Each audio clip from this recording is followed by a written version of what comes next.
पंतप्रधानांना आपल्या देशाचे जे भाग्यविधाते आहेत त्या तरुणांना ते भेटत नाहीत. अगदी रात्री मध्यरात्री एकदम काय ते फ्रेंड्स म्हणून त्यांना इंस्टाग्रामवरून संदेश देतात.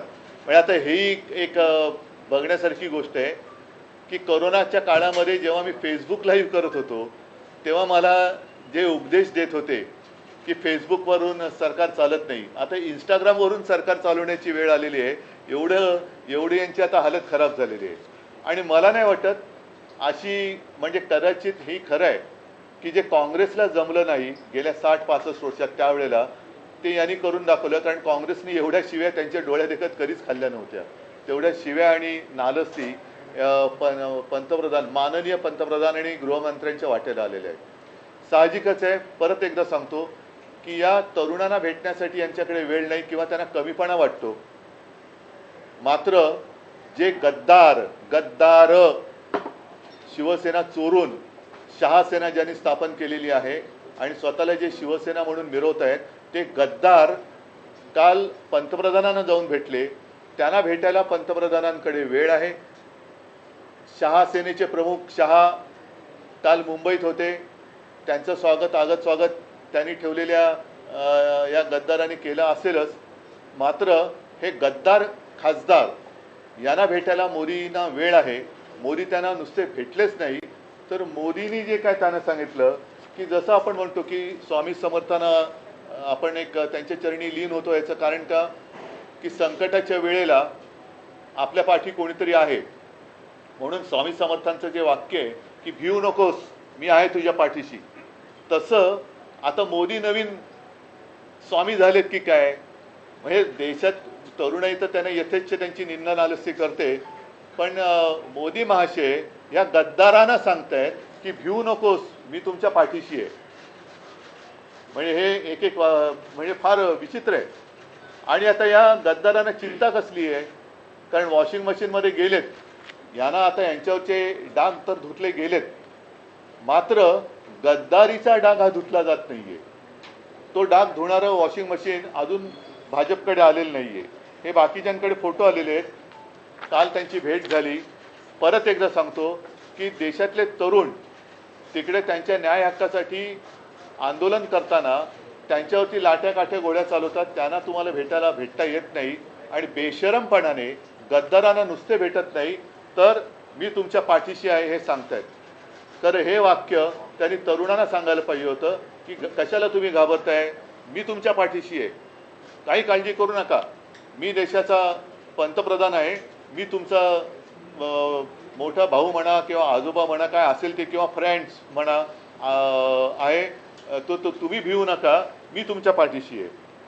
आता हे जे काय वाक्य आहे हे वाक्य त्यांनी कशासाठी उद्गारलं बरं. ही जर का बंद दाराआडची चर्चा असेल तर बंद दाराआडच्या चर्चेतलं नेमकं हे वाक्य बाहेर आणण्याचं कारण काय, की कोणावरती ही कोणाला तुम्ही संदेश देताय. आता ही जी आहे नवभारतमध्ये सुको म्हणजे सुप्रीम कोर्ट की सुनवाई से टेंशन में शिंदे म्हणून तुम्ही भेटलात का यांना. कारण आता आमचा हा पक्ष पुन्हा 6 खासदार फोडून सुद्धा महिना तर झालेला आहे ना. आणि लोकसभा अध्यक्षाने अगदी अपेक्षेप्रमाणे निर्णय दिलेला आहे. पुन्हा कोर्टबाजी वगैरे सुरू होईल, पण कोर्टात सुनावणी सुरू असताना हे गद्दार त्यांना जाऊन भेटण्याचं कारण काय. आणि परत आता हे पण म्हणून मी या पेपर सकट आणले, चिंता करू नका, मी तुमच्या पाठीशी. म्हणजे हा संदेश ते कोणाला देत आहेत, कोर्टाला धमकावणी देत आहेत का, धमकावत आहेत का हे की मी आहे यांच्या पाठीशी, का अमित शहाना देत आहेत. कारण मागे असं होतं की हे मिंदे जायचे तेव्हा ते त्यांच्या शहासेनेच्या प्रमुखाला भेटायचे. आता शहासेनेच्या प्रमुखाला ते भेटायची त्यांना गरज नाही, कारण त्यांचा आता बहुतेक बॉस बदलला आहे. आता ते थेट मोदींना भेटतात. आणि विशेष म्हणजे शहा इकडे असताना ते मोदींना भेटत आहेत. म्हणजे मग हा जो काय भिवू नको मी तुझ्या पाठीशी आहे ही धमकी वजा संदेश सुप्रीम कोर्टाला मोदींनी दिला आहे, अमित शहानं दिलेला आहे, देवेंद्र फडणवीसांना दिलेला आहे की प्रशासनाला दिलेला आहे, नक्की कोणाला दिलेलं आहे. आणि माझं मत आहे, अनिल देसाई इकडे बसलेत, अनिल ही सगळी कात्रणं माननीय सुप्रीम कोर्टाकडे सुद्धा सादर करा की हे असं वातावरण निर्माण केलं जाते. आम्ही तुमच्यावरती विश्वास ठेवलेला आहे, तुम्ही लोकशाहीचे रक्षक आहात आणि मला असं वाटतं की ही लढाई जी आहे ती आता केवळ शिवसेनापुरती मर्यादित राहिलेली नाही. आता हा जो काही गद्दारीचा व्हायरस आहे, हा व्हायरस संपूर्ण देशात पसरलेला आहे आणि कदाचित मोदींनी हा संदेश इतर पक्षातल्या होऊ शकणाऱ्या गद्दारांना पण दिलाय का, की तुम्ही काळजी करू नका, गद्दारी करा, आमच्याकडे या, मी तुमच्या पाठीशी, बघूया तुमचा आपका बाल भी नहीं बाका होगा, मैं देखता हूं. तर असा हा संदेश किंवा ही धमकी मोदींनी कोणाला नक्की दिले? सुप्रीम कोर्टाला दिले, अमित शहानं दिले, देवेंद्रनं दिले, प्रशासनाने दिले का हा संदेश इतर पक्षातल्या गद्दार होऊ शकणाऱ्या खासदारांना दिले की तुम्ही गद्दारी करा, मी तुमच्या पाठीशी आहे? तर याचा खुलासा झाला पाहिजे. आणि जे मी म्हटलं की ही लढाई ही केवळ आता शिवसेनेपुरती मर्यादित राहिलेली नाही, तर गद्दारीचा व्हायरस हा लोकशाहीचा जीव घेतोय. तर लोकशाहीबद्दल प्रेम असणारे, संविधानाबद्दल प्रेम असणारे जे देशभक्त आहेत, त्या तमाम काश्मीरपासून कन्याकुमारीपर्यंतच्या तमाम देशभक्तांना मी आवाहन करतोय की तुम्ही आता ही लढाई आपण सगळ्यांनी मिळून एकत्रित लढण्याची गरज आहे. देशाचं संविधान आणि देशाची लोकशाही वाचवण्याचं कर्तव्य हे आपल्याला करावं लागणार. देशातला तरुण तर त्याचं तर आता माथं भडकलंय, त्यांच्याबरोबर आता यांनी कितीही प्रयत्न केला तरी ते त्यांचं प्रवचन ऐकायला तयार नाहीत. आणि म्हणून एकदा सांगतो की ही गोष्ट गंभीर आहे, ही आम्ही सर्वोच्च न्यायालयाच्या निदर्शनास नक्की आणून देणार आहे. पण मोदींनी सांगायला पाहिजे की हा धमकीवजा संदेश तुम्ही नेमका कोणाला दिलाय आणि गद्दारांना आता नेमकं भय कसलं आहे? वॉशिंगमध्ये धुवून घेतल्यानंतर सुद्धा तुम्ही पुन्हा का घाबरून तुमची पळापळ का होते, का शेपट्या घालून तुम्ही मोदींकडे जात आहे? तर ह्याचा खुलासा व्हायला पाहिजे. म्हणून मी आज आपल्या माध्यमातून सर्व जनतेला ही माझ्या मनातली शंका कळावी, कदाचित त्यांच्याही मनातही असेल, तर त्याला मी वाचा फोडतोय. उद्धवजी, ज्या पद्धतीने काल परवा हे कुठे खासदार मोदींना भेटले, तसेच शरद पवारांचे खासदार देखील पुढच्या आठवड्यात मोदींची सर्व भेट घेणार आहेत, अशा पद्धतीची देखील माहिती आहे. मी माझ्यापुरतं बोलतोय आणि ज्यांना संविधानाबद्दल प्रेम आहे, लोकशाहीबद्दल प्रेम आहे, ज्यांना संविधान वाचवायचं आहे, लोकशाही वाचवायची आहे, त्यांनी या लढाईत सामील व्हावं. सर, मोहन भागवत मुंबईत होते आणि त्यांनी जनतेशी संवाद साधला, त्यांनी त्यांच्या प्रोटेस्टला पाठिंबा सुद्धा दिला. नाही, पहिले या विषयावरती मला असं वाटतं हा महत्त्वाचा विषय आहे. बाकी मोहन भागवत वगैरे हे नेहमीचे विषय आहेत. आप सारे लोगों को पता है कि 4 साल हमारी जो केस है सुप्रीम कोर्ट में चल रही है. अब ऐसे लग रहा है कि लास्ट जो क्या म्हणते हैं अंतिम टप्प्यात वो सुनवाई आ रही है और लगातार हो रही है. जैसे पिछले हफ्ते में दो दिन लगातार सुनवाई हुई, अगले हफ्ते में भी होने जा रही है. हम उसके बारे में तो कुछ कहते नहीं कि क्योंकि हमारा पूरा विश्वास अदालत पर है. लेकिन जिस तरीके से मोदी जी कल गद्दारों के साथ उन्होंने एक मीटिंग की, मोदी जी को जो भी हमारे जेनजी वहाँ जंतर मंतर पर बैठे थे, आंदोलन कर रहे थे, उन्हें मिलने के लिए समय नहीं है. उनके ऊपर तो लाठियाँ बरसाई गई, सिर्फ इतना ही नहीं, लाठियों को कीले लगाए गए, टीयर गैस छोड़ा गया, बहुत ही क्या कहते हैं वो शब्द है, बर्बरता के साथ उनके ऊपर अत्याचार किए गए, जैसे कि जालियनवाला बाग ही वहाँ हो रहा है. तो उनको मिलने के लिए उनके पास समय नहीं है. आधी रात वो इंस्टाग्राम पे उनको मैसेज देते हैं फ्रेंड्स करके. तो ऐसे फ्रेंड्स को मार पीट कर कोई दोस्त नहीं बनता. तो उन्हें मिलने के लिए समय नहीं है. मोदी जी को संसद में आने के लिए समय नहीं है, लेकिन गद्दारों को मिलने के लिए समय है. इतना ही नहीं, गद्दार तो गद्दार ही है, लेकिन उनको एक अभय दिया जा रहा है कि आप डरो मत, मैं आपके पीछे हूँ, मैं आपके साथ हूँ. तो ये जो संदेश है, ये जो मैसेज है, क्या ये धमकी है? और ये धमकी है तो किसको दी है? क्या सुप्रीम कोर्ट को आप डराना चाहते हैं कि डरिए, आप ये नहीं करिए, ऐसा करिए, ऐसे ही करना होगा क्योंकि मैं इनके साथ हूँ. तो ये जो मैसेज है आपने किसको दिया है? सुप्रीम कोर्ट को दिया है, अमित शाह को दिया है, क्योंकि आज तक कभी ऐसे हुआ नहीं था. अमित शाह मतलब शाह सेना, जिसको मैं शाह सेना कहता हूँ, जो गद्दार सेना है, वो जब मुंबई में आए हैं तब ये जाकर दिल्ली में मोदी जी को मिल रहे हैं. तो अमित शाह को मैसेज दिया है, देवेंद्र जी को दिया है, प्रशासन को दिया है, या अन्य सारे पार्टी में जितने लोग गद्दारी करना चाहते हैं उनको एक मैसेज दिया है कि आप बिंदास गद्दारी करो, आपका बाल भी नहीं बाकी होगा, बाका होगा, मैं आपके साथ हूँ। सर क्या आपको लगता है इस मुलाकात से जो कोर्ट में केस चल रहा है उस पर असर पड़ेगा? शायद ये कोशिश है या असर तो नहीं पड़ने देंगे, इतना तो भरोसा हमारा अदालत पर या चीफ जस्टिस साहब के ऊपर है, लेकिन क्या ये कोशिश तो नहीं है, यही हमारे मन में आशंका है कि क्या मोदी उनको डराना चाहते हैं, सुप्रीम कोर्ट को डराना चाहते हैं कि आप देखो ऐसे करेंगे तो मैं इनके साथ हूँ। ये क्या है, क्यों गद्दारों के साथ प्रधानमंत्री, देश का प्रधानमंत्री गद्दारों के साथ क्यों बात कर रहा है, युवाओं के साथ क्यों नहीं और गद्दारों के साथ क्यों? उद्धवजी 3 ते 4 वर्षापासून या पक्ष चिन्हाच्या संदर्भाची सुनावणी सुरू आहे. ती सुनावणी कदाचित अंतिम टप्प्यात आली असं म्हणलं जातं की त्या दरम्यान या सगळ्या घडामोडी घडतात. त्यामुळे न्याय मिळेल किंवा निकाल लागेल असं वाटतंय. हम तो पिछले 4 साल से इंतजार कर रहे हैं की 4 वर्षात आम्हाला असं वाटते की आता लागेल, पण ते पुढे चाललेलं आहे.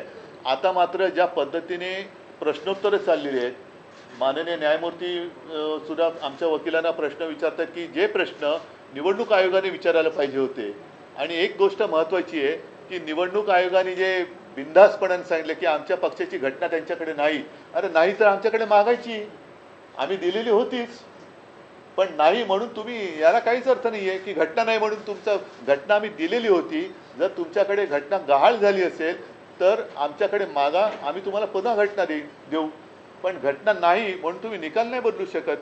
तर ह्या अशा काही गोष्टी ज्या आहेत ते या वेळेला पहिल्या प्रथम ही प्रश्नोत्तर होत आहेत, म्हणून आम्ही आशादायी आहोत.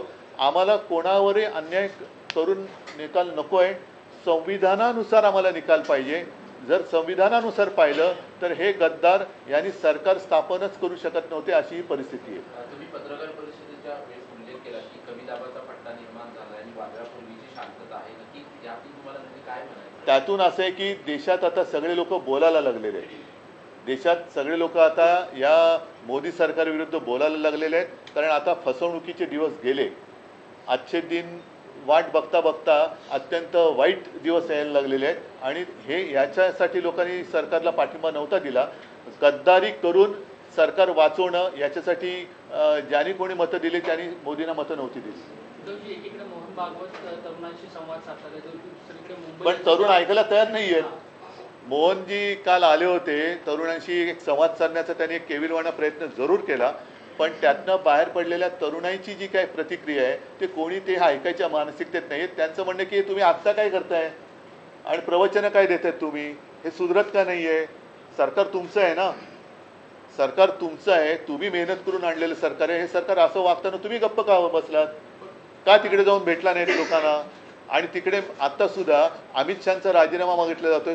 जर RSS सरकार चालवत असेल आणि RSSचं भाजप ऐकत असेल तर मोहनजींनी मुलांशी संवाद साधण्याच्या आधी अमित शहाचा राजीनामा घेऊन मग साधायला पाहिजे. तरुणांच्या आणि पंतप्रधानांचे अनेक ठिकाणी पोस्टर्स लागलेले, जनजी विथ PM आणि अशा पद्धतीचं. हे भाडोत्री लोक आहे, या भाडोत्री ही आता काय झाले, भाजपला आता फेस सेव्हिंग राहिलेलं नाही, कारण त्यांच्या तोंडाला फेस आला आहे, म्हणून जसं ते ट्रोलर गँग आहे, हे गँग आहे, त्या गँग आहे, तशी त्यांची पोस्टर गँग आहे. सोडून द्या. मला हा विषय फार आता महत्त्वाचा वाटतो की आमच्या केसची सुनावणी सुरू असताना जे पंतप्रधान जेनझींना नाही भेटले ते पंतप्रधान गद्दारांना भेटत आहेत आणि गद्दारांना सांगतात की भिवू नका, मी तुमच्या पाठीशी आहे. हे फार आक्षेपार्ह आहे आणि ह्याची दखल आम्ही तर घेतोच आहोत, जनतेने घेतली पाहिजे, पण सर्वोच्च न्यायालयाने सुद्धा घेतली पाहिजे आणि विचारलं पाहिजे की नेमकं तुम्ही कोणाला बोललेला आहात. सर तुम्ही हा मुद्दा न्यायालयात मांडणार का? याची भेट झाली आणि नेमकं हेच नाही, आम्ही ते मांडू आता, पण हे मी जनतेच्या न्यायालयात तर पहिल्या प्रथम मांडतोय, जनतेच्या न्यायालयात आपल्या माध्यमातून मी मांडतोय आणि हे आक्षेपार्ह आहे. पहिली गोष्ट कोणाच्या पाठीशी वगैरे हा तर भाग वेगळाच, पण गद्दारांना आमच्या देशाचा पंतप्रधान भेटतोय आणि गद्दारी केल्याबद्दल भिवू नका, मी तुमच्या पाठीशी सांगतोय, हे फार निंदनीय आहे. ठीक आहे, चला धन्यवाद. छोड़ दो ना, इतना इम्पोर्टेंट क्यों दे रहे हैं उसको? जो आए और गए भी नहीं, वो आए भी और गए भी, किसी ने गंभीरता से लिया भी नहीं. नहीं, मैंने उनको मैं नहीं दे रहा हूँ इम्पोर्टेंस, मेरे लिए देश का नहीं, इसलिए मैं नहीं बोलना चाहता. नहीं आपकी कोई प्रतिक्रिया दें आप? कहाँ पे झारखंड में बच्चों का आंदोलन- नहीं, उनके साथ भी वहाँ की सरकार ने डायलॉग करना चाहिए, और बच्चे हैं उनके साथ बात होनी चाहिए, करनी चाहिए, वो क्या मांग रहे हैं, क्या करना चाहते हैं, क्या चाहते हैं, तो बातचीत तो होनी चाहिए। क्या आप लोग जाएंगे उनसे मुलाकात करने जैसे आप दिल्ली गए? करेंगे, कोशिश करेंगे, अगर चाहे तो मैं जाऊंगा भी, ऐसी कोई बात नहीं है। ठीक है, फिलहाल ये मैं दोहराता आंदोलन के हूँ। बाद जिस तरह से प्रशांत किशोर की जीत हुई और फिर नहीं, छोड़ो ना, अभी इस मुद्दे से आप गुमराह नहीं करना किसी को। ये मुद्दा आज के दिन महत्वपूर्ण मुद्दा है। मैं दोहराता हूँ कि प्रधानमंत्री जी को जेनजी के साथ मुलाकात करने के लिए या डायलॉग करने के लिए समय नहीं, लेकिन गद्दारों के साथ वो डायलॉग कर रहे हैं, और इतना ही नहीं, उनको एक वो आश्वस्त कर रहे हैं कि आप डरिए मत, मैं आपके साथ हूँ। तो ये बहुत ही गंदी बात वो कर रहे हैं। इस तरीके से प्रशासन, उनसे हमें अपेक्षित नहीं था। सर, पीएम जो मुलाकात कर रहे हैं, लोकसभा में बहुत सारे बिल आने वाले हैं, डिलिमिटेशन का बिल है। नहीं, ठीक है, वो उसके ऊपर जब की तब बात करेंगे। चलो, धन्यवाद सगळ्यांना। जय हिंद, जय महाराष्ट्र। थँक्यू।